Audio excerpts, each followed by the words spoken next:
Okay, so these videos are how I'm going to describe what's going on here is basically I'm going to give you an overview.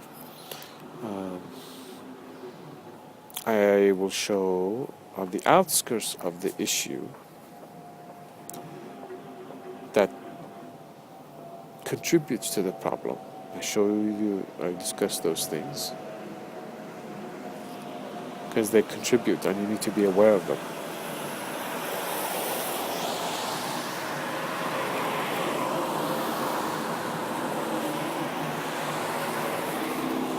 If you're not aware of these small things, which are not actually small, but they're on the outskirts of the main issue, and you go ahead with trying to solve the problem, understand it and solve the problem, these things will be pulling you back because issues will come up, and they say, well, and you will think, well, I can't possibly go forward with this because this is true, and what you haven't figured out that no, this is false. This issue you have not solved. So one of the side issues, for example, is how society determines. Different societies determine what males and females should wear. This is not natural. In other words, females are not born and inherent, meaning it is not natural. It is not there, self-existing, that a female should be wearing this kind of clothing and a man should be wearing this kind of clothing. It's made up. So not knowing this causes problems. So if you're trying to solve the main issue, sexual fixations, and you're not aware of this, this will, like a hook, pull you and stop you from progressing. I don't smoke, my man. Excuse me, sir. Sir, I don't smoke. Oh, sorry. That's all right. It's just that because this bus stop is not working, so Yeah. it still remains as a public place. But Yeah. I respect your Okay. opinion because Thank you. that's fine. Very nice. Thank you very much.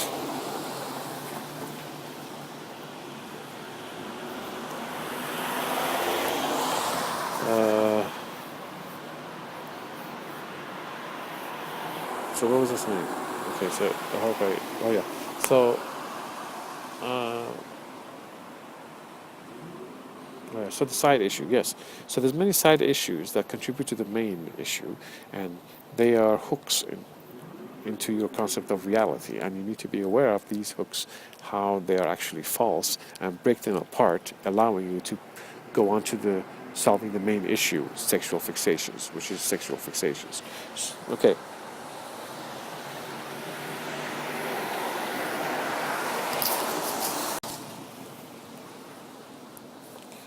All right, insight number 6.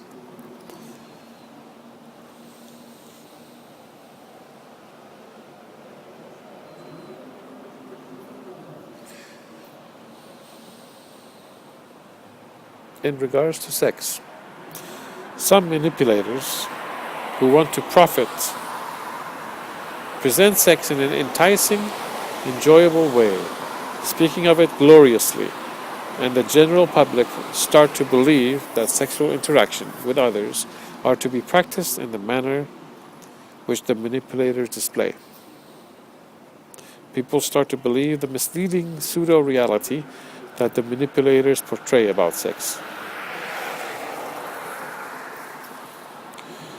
The explanation of it is here for number 5 as well as number 6.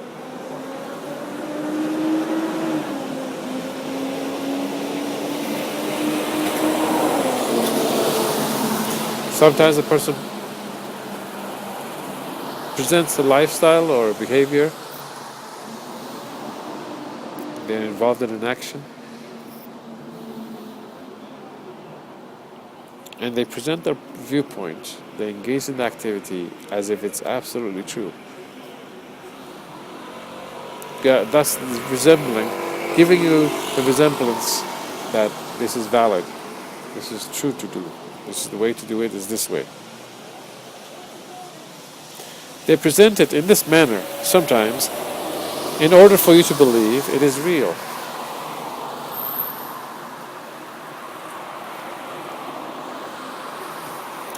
In order for you to believe it as real. And many times people do believe it, because there is some validity to what is being presented. Some validity. So that we've talked about this before, where they mix truths with what they present. With some of the lies, there's some truth to it too.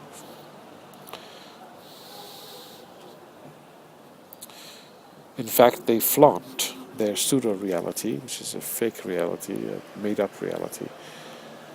So it's an illusion, really, made to appear real. So they flaunt their pseudo-reality to you effectively and with subtlety, or with great show, and sometimes through humor, through ideas, etc.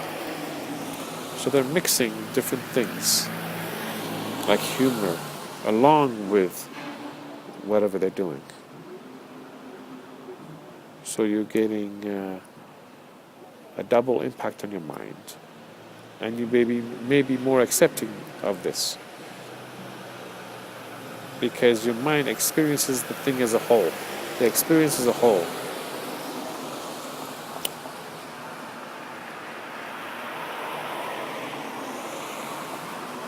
They weave a web and others are caught following them. People lose sight of alternative ways, which is different ways of thinking about the subject matter, because of the intricate web they designed specifically for our minds.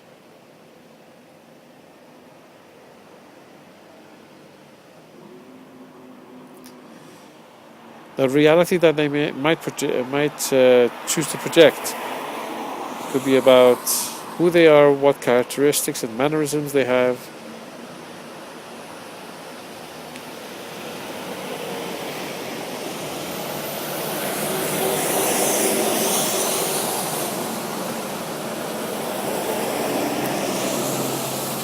This is actually very simple. It's a very simple insight to understand, but it had to be said. A big point about this here, I want to mention, is that when a person tries to manipulate, they often exaggerate. They often speak quite fast. They might use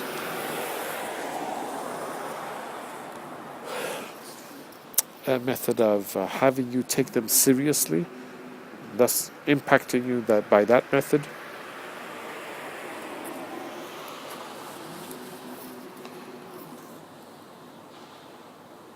I remember once a guy came to where I was working once in America, and he was wearing a turban. Now, for Indians, it's no big thing. There's a lot of people who wear turbans. It doesn't necessarily mean that they're anything significant.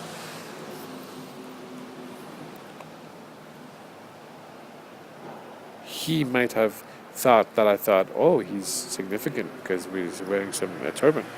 Anyway, so he comes there to where I was working and sees me and starts talking to me, and he says his English is not that good, but he makes plain. It's plain enough to tell me in other words, he knows English, but not grammatically all correct, but he knows a lot of words.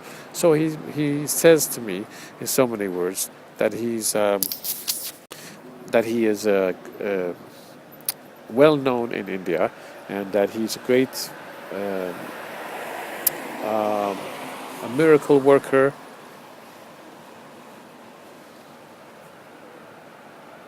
a holy man of some sorts. I'm being jovial with him as he's talking and smiling, just in a very nice, relaxed mood, and I'm having fun. And he's saying something, I laugh.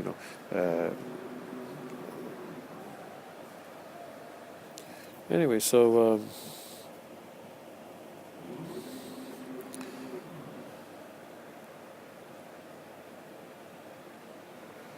He wants to show me his powers. That's what he says.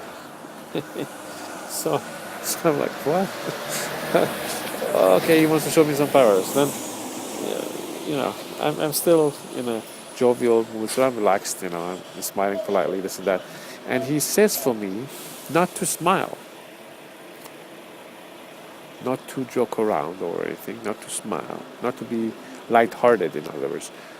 And I'm like, okay, you know. Now, by this method, he's trying to impact, which I was speaking to you, my mind, that, hey, I'm dealing with something significant here. I better take him seriously. He goes on to do a mind reading show of his powers.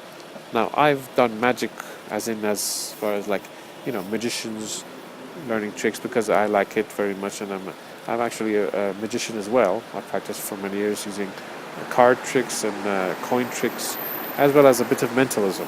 Anyway, so I like, these are all tricks, you know. Anyway, because I like things that are puzzling, and I was always interested in that as well. And so he's like, he does this trick, and then he says how much for me to pay him. You know, he did this supposedly mind reading trick where he made the prediction, wrote it in the paper, hands it to me, and I'm supposed to say what's in the paper while he's written it beforehand. You know, that kind of thing. Anyway, so a prediction kind of trick. But he plays along as if it's not a trick, but rather his powers, his mind powers, his, you know, spiritual powers. Anyway, so he goes on to say how much for me to pay him, and I say 0. You know. Well, anyway, so I'm briefing him on it. Eventually, he gets up and goes. As he goes, I'm sitting there thinking to myself, "Oh, not a bad trick." And I said to myself, "Wait a minute, he did a magic trick. He was doing no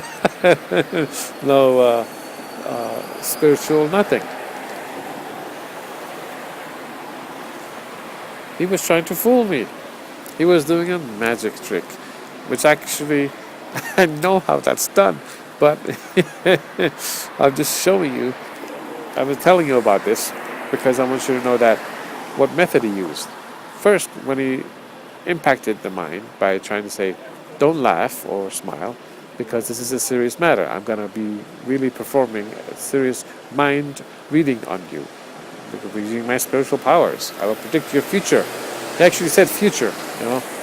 I'm going to read your future, kind of thing. He also said, oh yeah, when you get rich in the future, I'll come to visit you, kind of thing, you know. Anyway, so he was going to take advantage of me, in the future even too, you know. Anyway, so and then he made skedaddle. He quickly left after he saw that I'm not paying him any money. So he left, and there's no buses here. No buses. No bus. No more information from me. I'm saying no bus here. That's it. I'm going to this the Kilburn High Road. So I don't know. Any bus?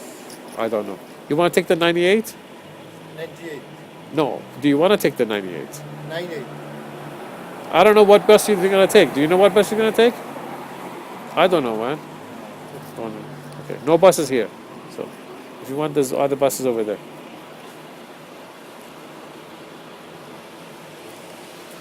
Okay, so the guy...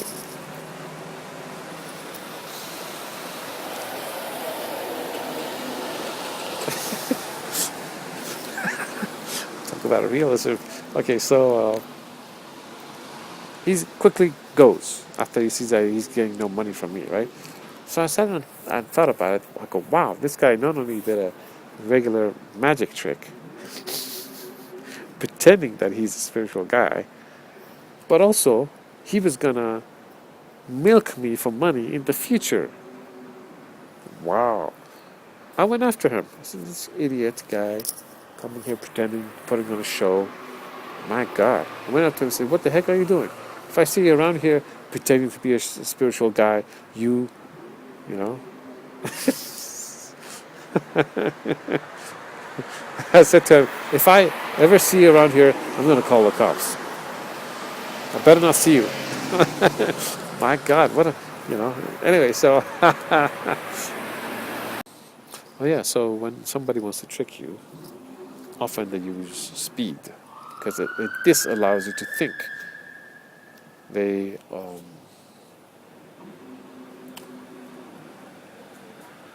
overwhelm the conversation. They overrule you by just talking.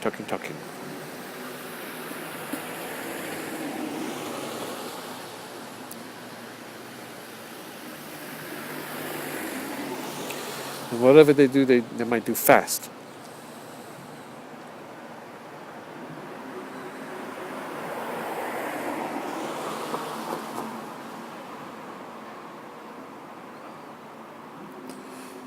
Of course, some people talk fast. That don't mean that they're always manipulative.